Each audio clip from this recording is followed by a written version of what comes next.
Hello viewer and welcome back to the How to Play Starcraft 2 unit guide, and today the unit that we're going to be looking at is the Stalker.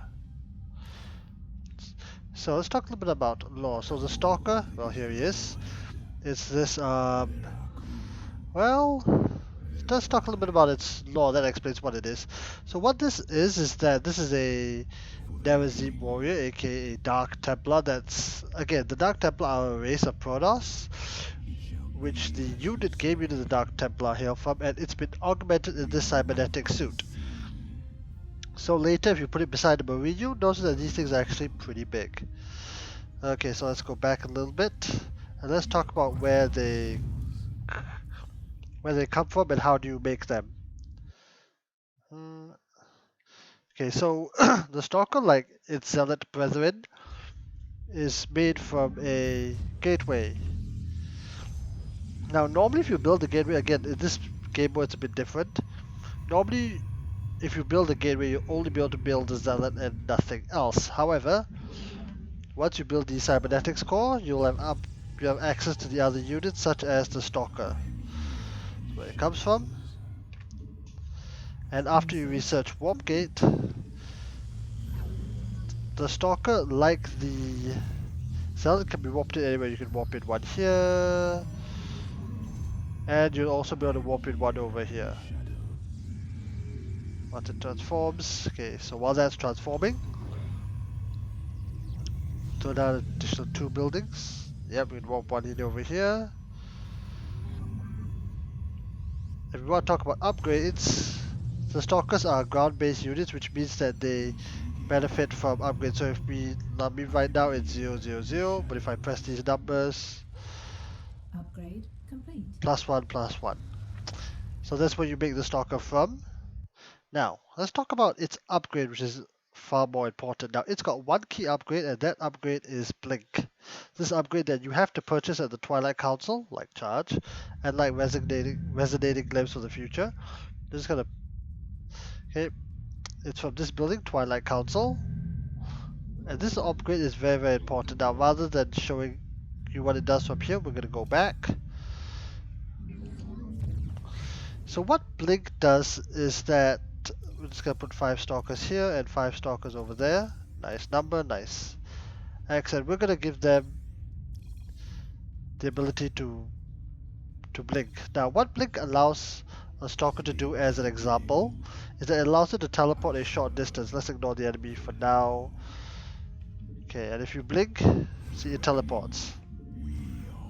And this is a huge ability because it's got a lot of potential and its cooldown is fairly cheap. Now, to demonstrate its combat use, okay, let's just say they've just fight each other. Now, if I don't do anything, normally it's going to be fairly even. They're going to destroy each other. It's one side might win one way or the other. But if we run this experiment again, okay, right now we see that Red is going to win. We'll wait for this fight to finish, make it official. Okay, Red wins and blah blah blah blah blah. But if we run this attack again, exact same number of Stalkers. Again, this is, you'll see that it's probably going to be 50-50 either ways. Yeah. Now, the upgrade, and the thing about Blink is that you have to micro, aka you have to have a more hands-on approach. It's not like Zealot Charge where you could just, almost fire and forget. Okay, so this time Red wins again, but it's more or less even. Oh, they've got +1, that's why. Oh no, let's deactivate that. These guys had +1 from earlier. Okay, let's deactivate that. Okay, and just for once more for experimentation's sake. I think blue might win? No, it's gonna be fairly even. Blue's gonna win. Yeah, so you just let two sides just slam into each other, you would expect like these results. It's gonna be even with one Stalker slightly wounded than the others. But if you use Blink, here we go. And you click attack, you could do a lot more. Watch.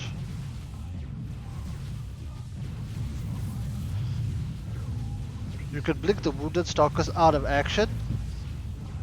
Not blinking perfectly. and take a convincing victory. Let's do that demonstration again, of course. So that's the thing, it does require a bit of micro, so we're gonna let them fight. Okay, we can see this one's wounded, blink it back, get it back in the fight. Okay, blink this one over, it's gonna target down this one. Blink it over, make sure these guys don't get targeted down.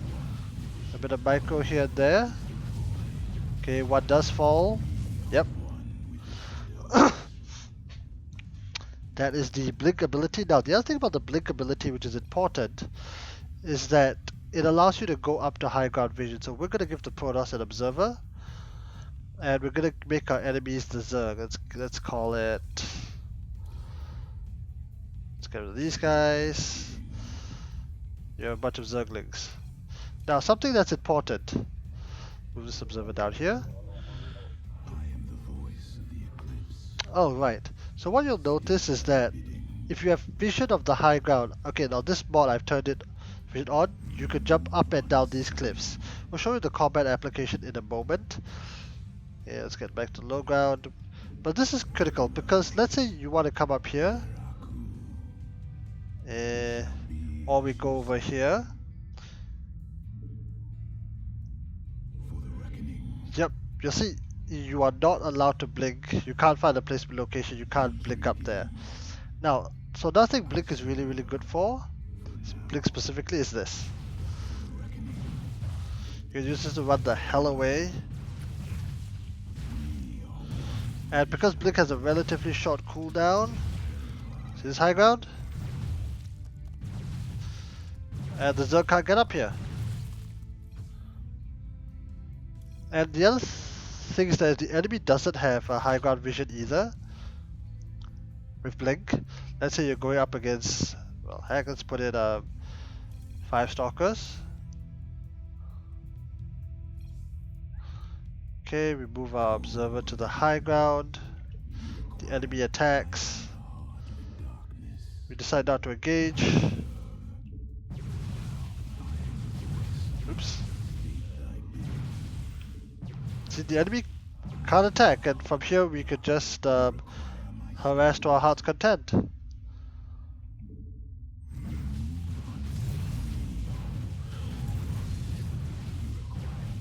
Okay, we're getting pummeled, we gotta get out of here. And just like that, the score's evened up. Okay, so that was the upgrade of Blink. In fact, if you're really, really good, you can use Blink to do all kinds of tricks. I'll just show you one more. I'll try best I can. Let's get rid of these guys.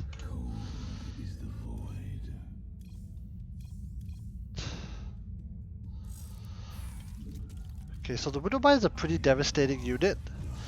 And if you don't do anything about it, the Stalker will just die. But if you're good... hold on. You can actually dodge the shots. Okay. So Blink is pretty famous because it has a lot of applications in the game. Okay, so we talked about its core upgrade. This is a tier 2 upgrade that you get at the Twilight Council. Okay, so let's talk about some of the strengths of the Stalker apart from what we just saw. So let's talk about its strengths. Now the first strength is that it's got very good range and very good speed. Let me show you what I mean. Okay, let's get rid of all these guys. Get rid of these guys. Let's get rid of the Observer. So if one Stalker against the rough equivalent three Marines. 3 Marines? Okay, good. Now if we just click attack, just click attack, this is gonna happen. And the Stalker will die. And you might be thinking like, wait, what? Then what's the point? Why is that a strength? Well, here's why. Because even though the Stalker is weaker if you do this... Oh boy, Miss Michael. And again, this is without Blink. We are actually doing a lot more damage to the Marines. More importantly, because the Stalker actually outrages the Marine, and the Stalker is fast, we can actually do this. Oh boy, Miss Michael on my part. It has that ability. Of course, you have to use it. And the other thing about the Stalker is, in fact, let's show you an example with Zerg.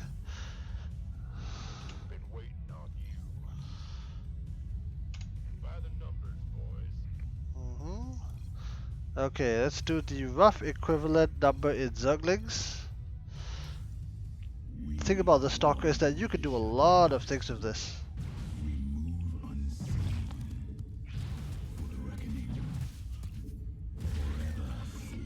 So if you actually bother to micro, and you have a lot of tricks, like you can actually outrun Zerglings. Of course, these are Zerglings without speed. We'll get to Zerglings in a separate video down the line once you reach the Zerg. As you just let it walk, you realize that it's actually it's faster than the Zergling. Eventually, if the map was infinite, it would run away. Okay, so that's one core advantage, or strength. Another key strength is harassment potential. This is both with or without blink. Let me demonstrate what I mean. Let's say you're going up against Terran, and the Terran has a base that you want to do some damage. We throw down a couple of SCVs. Mineral patches. And let's set some guards. And to be fair, get a couple more Stalkers. I think 4 Stalkers is sufficient. So they're mining. The guards are down here. Standing around, they're guarding.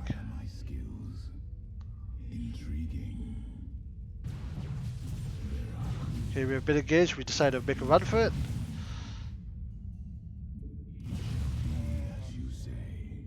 And if we're too heavy, just blink and we get out of here. So in numbers, it makes us a very good harassment unit. In fact, and if with blink, this becomes even more disgusting. Let's get some of these. Couple of siege tags, and to make it more fair. Okay, so let's say Terran has upped their defenses. So now if we don't have blink, yeah, we can do this.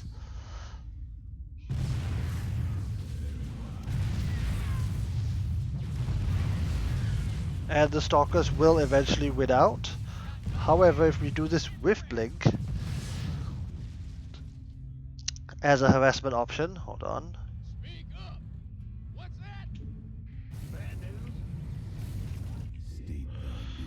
Okay, we know roughly where the tanks are, we know roughly where we have to blink. Like, we take this fight with a lot less damage. All these guys are alive.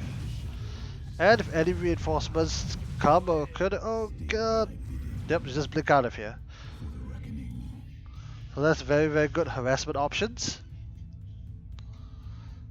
Blink can also be used defensively, of course.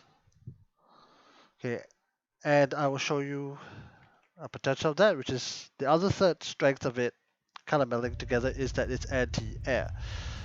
So let's clear out these guys. Let's clear out these guys. Get rid of this.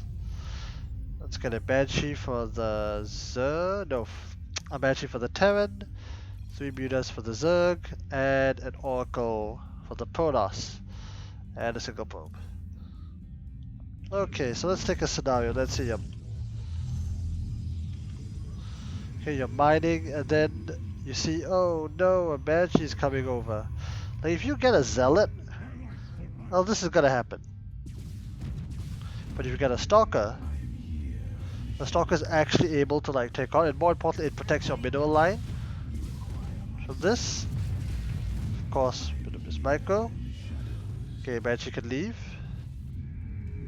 You can also use Blink to chase it down, provided you have Blink. Ah, here comes a Muta. Nope, Muta goes home.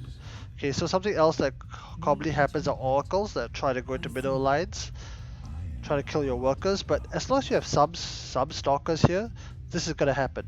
Now this is due, now the oracle will actually end up firing at the stalkers instead of the probes. This is because the oracle will prioritize the attacking unit unless you manually target it down. Let's get another one. And let's say the Zerg goes for Mutas. You had here they go, here they come, let's fight. Okay, we warp in another Stalker. We're able to defend. Let's say the Mutas try to run. We're able to chase them down. But it's more of their blink together with the anti-air abilities that give them their strength in this regard. Now, you might think, okay, Stalkers, they're a pretty good unit, and they're a good unit, yes, but they also have weaknesses. Let's talk about the weaknesses of the Stalker. Okay, let's talk about the weaknesses. Now, the first big weakness is that they have relatively low armor. Now, what do I mean by this? It means that compared to their counterparts, they're relatively fragile. Let's get rid of all these guys. Okay, so let's take 4 Stalkers, the baseline we had earlier. Now, let's go to the Terran counterpart, which is the Marauder. Okay. Yeah. In fact, I'm gonna do this because it's gonna be 4 Marauders versus 4 Stalkers. Notice that the 4 Marauders cost significantly less than the 4 Stalkers.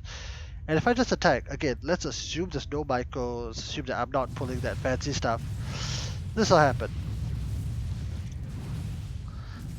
The reason being is that the Marauders do bonus damage against armored. So does the Stalker, but the bonus damage from the Marauder is significantly higher than that of the Stalker. So it's just pummeling, like, yeah, it's kinda close. But the Marauders will generally win. Let's run one more simulation. Okay, so that's the thing about their counterpart, the Marauders. They do 20 damage versus armored compared to only the 18 of that. And yep, Marauders barely win again. If you want to make it more obvious and more fair, let's have one more Marauder because then the costs are equal. In fact, the Stalkers still cost more in terms of gas, but this represents the same number of resources. In fact, these guys have more resources, and you can tell that the Stalkers are being annihilated. Both sides, 0-0 upgrades. Okay, but then what about the Zerg? Of course, Stalker and Stalker is going to be the same. Let's go to the Zerg. Let's have the rough equivalent number. Yeah, in the Zerg counterpart, the Roach. So it's 7 Roaches against 4 Stalkers. Well, the Roaches, well, they don't do bonus damage, but the fact that the Roaches are just generally cheaper per unit cost, like this happens. And this is gonna happen again. Of course, with the Stalker, you can do fancy micro and stuff that you can't do with the Roach, but if in a straight up battle, Stalkers are not that good. I mean, the sensible thing right now to do is to run and hide in this corner. Like this Stalker can't realistically take out these Roaches. Okay, so there was one disadvantage. Now, another weakness of the Stalker is that it's also very vulnerable to AoE damage. Now, this comes later in the game as splash damage options become available.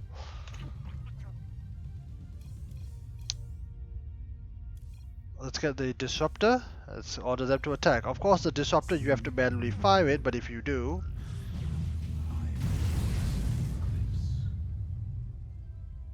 Yep. Also, coming back to the earlier example, let's go for a turn example.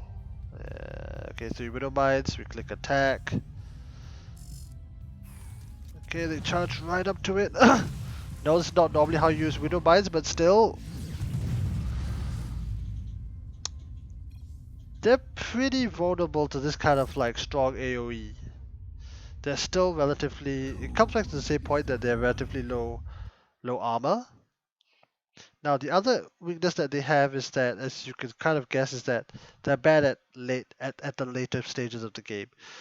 So let's say you're playing Starcraft and you're getting lots of Stalkers, but you haven't teched up. You haven't gotten the more complicated parts of the units. You just kept making Stalkers. Let's see. And the enemy has made like 4 immortals. This is what is gonna happen. The Immortals do 50 damage versus armored.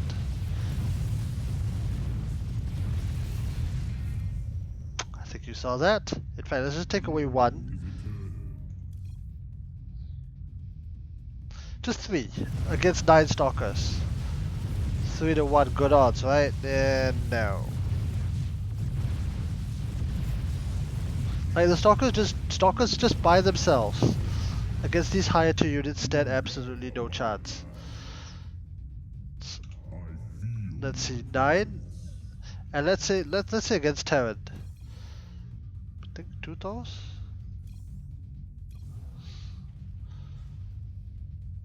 So this is a tier 3 unit, the Thor. We'll have a separate video on them later. But those are the Thors that are doing way more damage to the Stalkers. And yeah, Thor goes down. But this was not a fair trade. In fact, let's even out the numbers. Okay, let's go back to our 4 Stalkers. And 1 Thor? No, 1 Thor.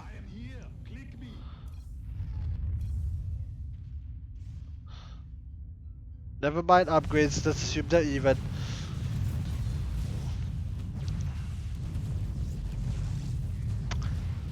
Yep, it looks close, but the Thor actually shreds through all of this. And forget about what the Zerg could. And if you want to talk about what Zerg could do, let's say that Zerg gets the tier 3 Ultralisk.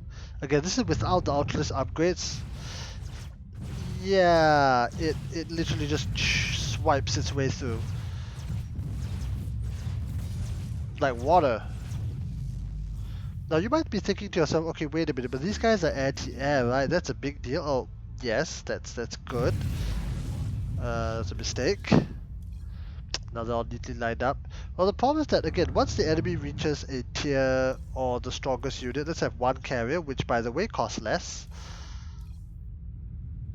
The thing about the Stalker is that its anti-air is not great. It's okay. It's serviceable, it's passable. It's there to hold the line until other things show up. But if those other units don't show up, if you don't have other anti-air, I mean, you can see it's. I mean, the Stalker just does not have the anti-air capabilities to really do. Of course, you know, if you micro and you use focus fire and you just gun this thing down, then yeah, there's hope. But let's also take the Terran option, the battle cruiser, the tier 3 Terran unit.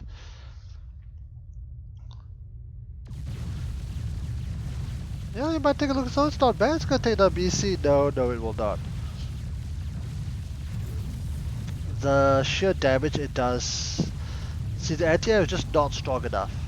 Of course, the advantage is that you could make Stalkers a lot faster than battle cruisers. But see, here's the thing. Once you reach a certain point in the game, you can't rely on just Stalkers anymore. You have to start getting Immortals. You have to start getting Sentries. If possible, you have to add on capital ships. Yeah, Mothership, okay, it's a bit overkill. You have to be getting, Warp Prisms, Archons. That is how you win. You can't just win just by using the Stalker by itself. It is just not good enough. And unlike the Zealot, where I could at least unlike the Zealot, where the Zealot I could grab a bunch and just order them to attack. You can't do that with Stalkers. The Stalker doesn't have the HP, it's only 80 to 80 against 50 to 100. It's almost the same, and these guys are mineral only, whereas the Stalker still costs 50 gas versus 0 mineral. So again, it comes to a point where you don't want to make Stalkers, realistically speaking, and they just lose their value. But the Stalker is a very good. So in conclusion, the Stalker is a really good early to mid game unit. Blink. Let's get rid of these guys. Just get our guys back. Okay, so in conclusion. Oh, that's still here. What is it? So in conclusion, the Stalkers are a really good early to mid game unit. With Blink, it gives you a lot of potential to do a lot of a lot of damage, a lot of cool tricks, but once bigger guns start coming out, you have to get bigger guns of your own. You can't stay on these guys. They will have served their purpose to allow you to reach those bigger guns safely. And with that, that concludes our video. I hope you enjoyed it. We will be doing a guide for every single other unit you see here, and every single building that you can build. Terran, Zerg, and Protoss, all. Okay, with that, again, hope you liked the video. Do subscribe if you do, and see you next time. Oh wait. You require my skills. Oh, they don't dance. It shall be as you Well, say. goodbye. Thanks for watching.